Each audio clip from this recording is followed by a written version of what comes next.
sushi, jam 7 harus ada di SD nomor 1, jam 7.10 harus ada di SD negeri nomor 2, jam 7.30 harus ada di SMA negeri 1, jam 7.40. Jadi bekerja kami itu berdasarkan target.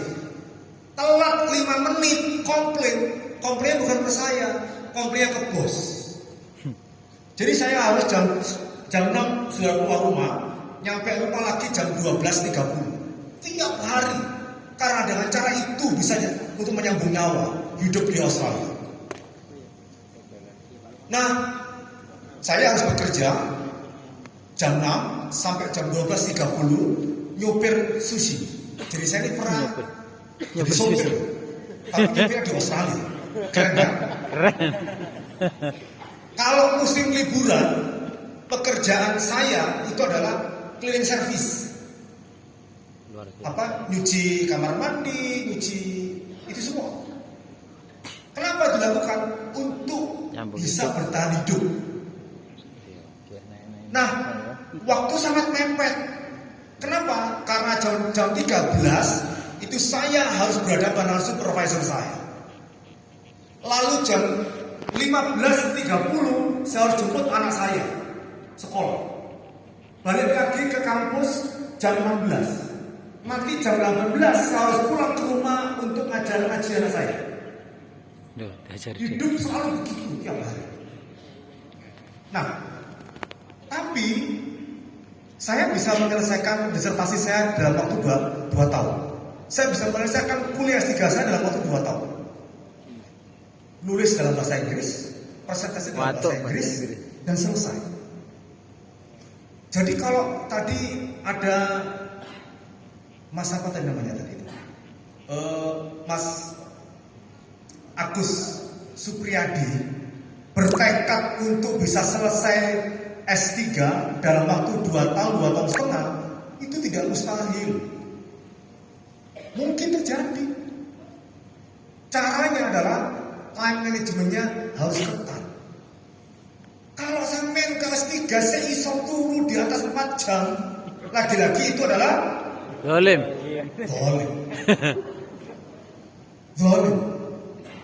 Nah, ngajar tetap ngajar, kerja tetap kerja sampean. Tetap. Nah, kenapa sih bisa kemudian nasihatnya kenapa tidak boleh tidur dari 4 jam? Supaya sampean punya waktu banyak untuk baca buku sama nulis. Teman-teman yang saya hormati, membaca itu jendela untuk mengetahui dunia. Menulis itu jendela orang lain dunia untuk tahu tentang sampean. Itu bedanya. Saya ulang. Membaca jendela sampean untuk mengetahui dunia. Tapi menulis itu jendela orang lain untuk mengetahui sampean. Dua ini seperti two sides of the same coin. Dua sisi mata uang. Berbeda tapi jangan dipisahkan. Caranya adalah teman-teman setiap hari sampai punya waktu untuk baca, tidak boleh diganggu. 2 jam untuk baca, 1 jam untuk nulis, wajib itu. Nggak boleh diganggu. Istri masuk, kok sedih? Moco, gitu. Kok sedih nulis? Harus ketat. Nah, karena itu kemudian cara mengelola waktunya itu gak sama loh ya. Ada istilahnya prime time, ada waktu utama. Satu orang dengan orang lain gak sama. Ada orang yang bisa membaca clean, jernih, konsentrasi penuh itu setelah sholat tahajud. Ada orang yang prime time-nya justru sebelum tidur ada. Jadi sebelum tidur dia baru bisa tidur kalau baca. Dan itu waktu emas, masa emas. Orang nggak sama. Jadi rumus satu orang tidak kemudian bisa dipraktekkan orang lain. Nah, tugas sampai adalah mengidentifikasi karakter dan kelebihan diri sendiri. Prime time saya itu kapan? Apakah setelah sholat tahajud, atau setelah sholat subuh, atau sebelum tidur, atau justru ketika sampai kuliah di Surabaya, tinggalnya di Malang, ada waktu 2 jam naik bus, itu sih harusnya di bus 2 jam, itu selesai 2 buku itu, baca itu. Dadak ning bis buku dibaca ditutup oleh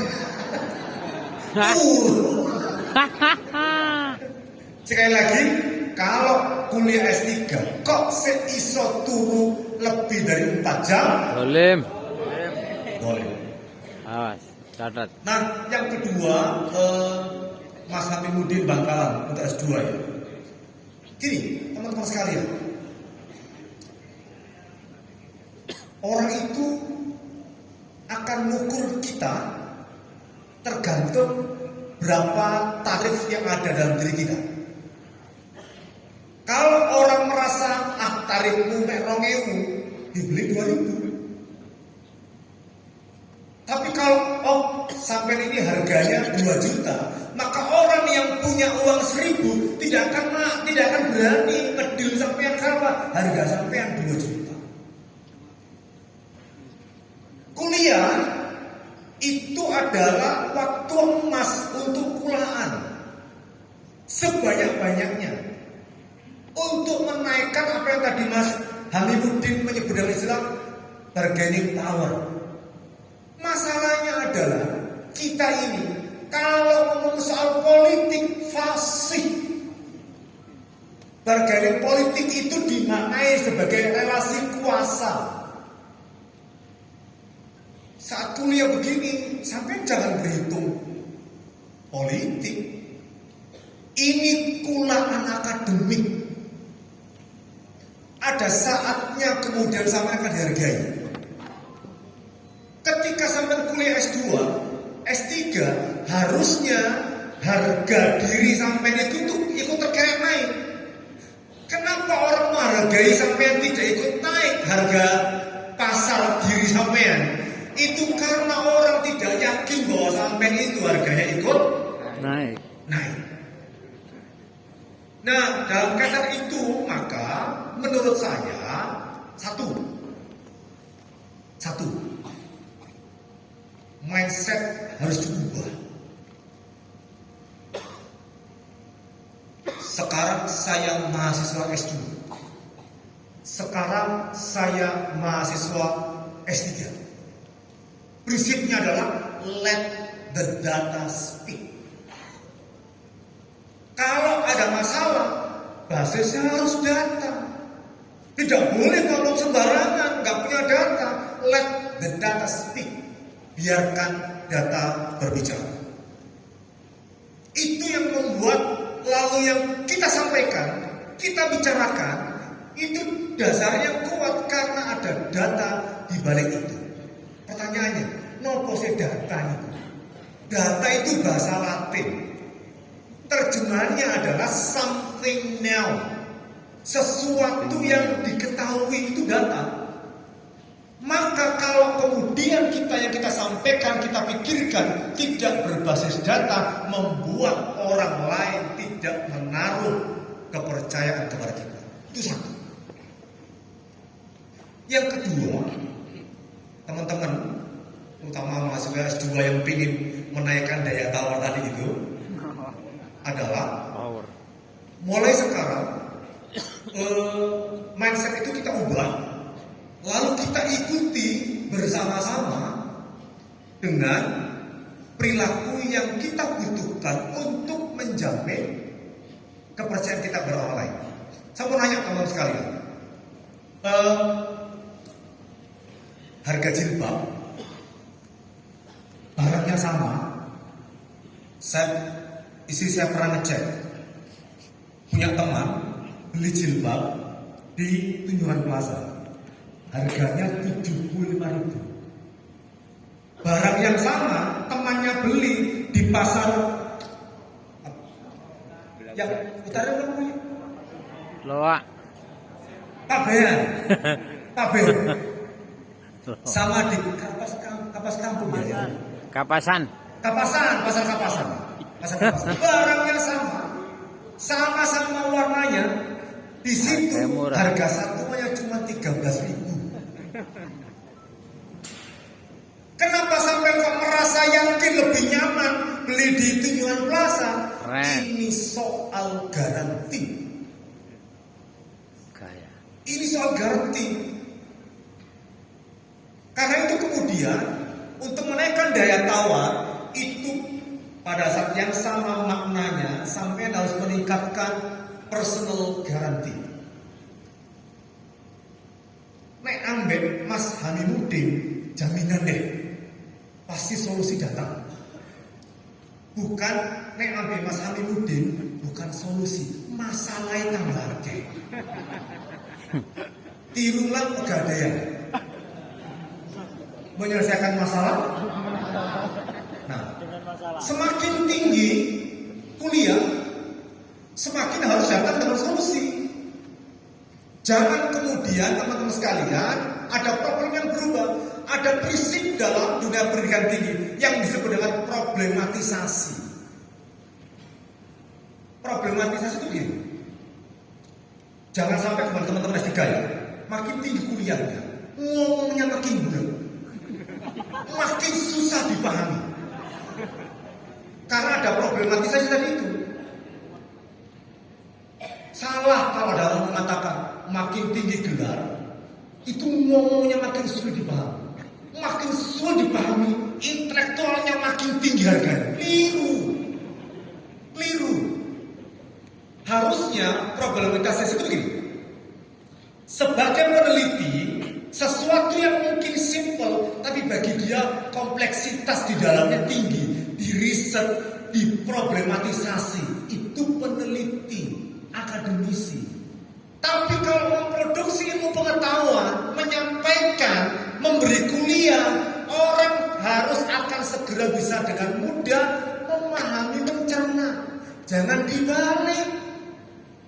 Nek meneliti, tidak perlu sampai kesimpulan. Di awal baca proposal ketahuan jawaban seperti apa.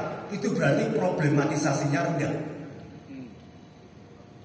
Tapi kalau kemudian ngajar, makin susah dipahami, makin intelek, itu keliru. Kita ini sering memahami problematisasi dengan pendekatan yang keliru. Kalau ngajar sulit dipahami, kalau meneliti gak perlu diteliti, jawabannya ketahuan. Padahal enggak. Kita ini punya tugas dua, peneliti dan pengajar. Sebagai peneliti, itu sesuatu yang mungkin simple bagi banyak orang, tapi tidak bagi dia.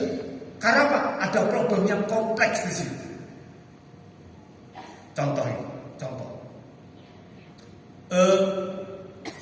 Kenapa? Contoh, ini ada survei mengatakan laki-laki atau suami Surabaya itu lebih setia kepada istrinya dibanding suami Ponorogo. Karena ada rektor soalnya. Saat disurvei 10 suami di Surabaya, 9 ditanya, itu selalu jawabannya menyenangkan. Loyal pada istri. Di Ponorogo 10 disurvei, 9 berani untuk mengatakan tidak. Kalau datanya hanya itu, panjenengan akan tersesat. Kalau tidak tahu apa yang terjadi di balik itu semua. Kenapa? Di Surabaya ketika disurvei 10 suami itu didampingi istrinya. Begitu jawab agak mele-mele dikit langsung sikil bojone terus gampang karena saat wawancara didampingi istrinya. Bagi orang lain, betul. Bagi orang lain itu akan mengatakan data angka 9 dari 10 itu punya makna. Itu bukan peneliti yang baik. Peneliti yang baik tidak berangkat dari angka. Number does matter, yes. Tapi what behind numbers itu more important than the numbers themselves. Jadi jangan hanya berhenti aja di angka. Lihatlah apa yang terjadi di balik angka. Karena 10 laki suami saat diwawancara semuanya didampingi istri di Surabaya. Nah di Ponorogo saat diwawancarai tidak ada istrinya, banter ngomongnya. Gitu. Nggak bisa disimpulkan lelaki Surabaya lebih setia kepada istri, nggak bisa begitu, nggak sesimpel itu. Itulah yang disebut dengan problematisasi. Oke? Jadi kemudian memahami angka itu, kalau tidak membaca hasil penelitian, nggak akan ketahuan maknanya. Karena what behind numbers are more important than the numbers in themselves. Apa yang dibalik angka jauh lebih penting daripada angka itu sendiri. Tapi kalau ngajar, itu kan peneliti. Tapi kalau ngajar, ngajar harus enak. Assalamualaikum. Ngajar macam nih ya. Warahmatullahi wabarakatuh. Allah Subhanahu wa taala dalam Al-Qur'an menjelaskan bahwa Tuhan berada bersama orang-orang sabar. 10 menit ditinggal turun mahasiswanya. Kenapa? Yang kedua, apa yang dia sampaikan semua sudah tahu. Ayo, pernah nonton Ikatan Cinta? Sinetron? Pernah. Nah, sinetron itu ditunggu emak-emak. Kenapa? Karena kalau tidak mengikuti seri berikutnya, dia akan ketinggalan. Panjenengan suka nonton sinetron nggak di TV? Bagi yang suka, itu pinter saat ada di puncak konflik. Mari hari itu dilanjut Episode berikutnya. Sehingga memaksa orang untuk hari berikutnya untuk Melihat lagi. nonton. Lo jadi guru yang mau disampaikan sudah diketahui muridnya, nggak menarik. Itu yang disebut dengan konsep problematisasi.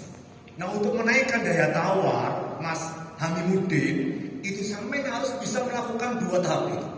Yang pertama, Mas yang tadi bicara soal madrasah diniyah takmilah, semua panjenengan baca undang-undang tentang pesantren. Siapa tahu undang-undang pesantren nomor berapa? Nomor 18 tahun 2019. Pemerintah sudah mewadahi menyediakan panggung bagi pesantren beserta derivatif learningnya termasuk madrasah diniyah takmilah. Apalagi kemudian Ibu Gubernur memberikan fasilitas luar biasa. Ini satu-satunya loh Bostan Madin di Indonesia. Luar biasa.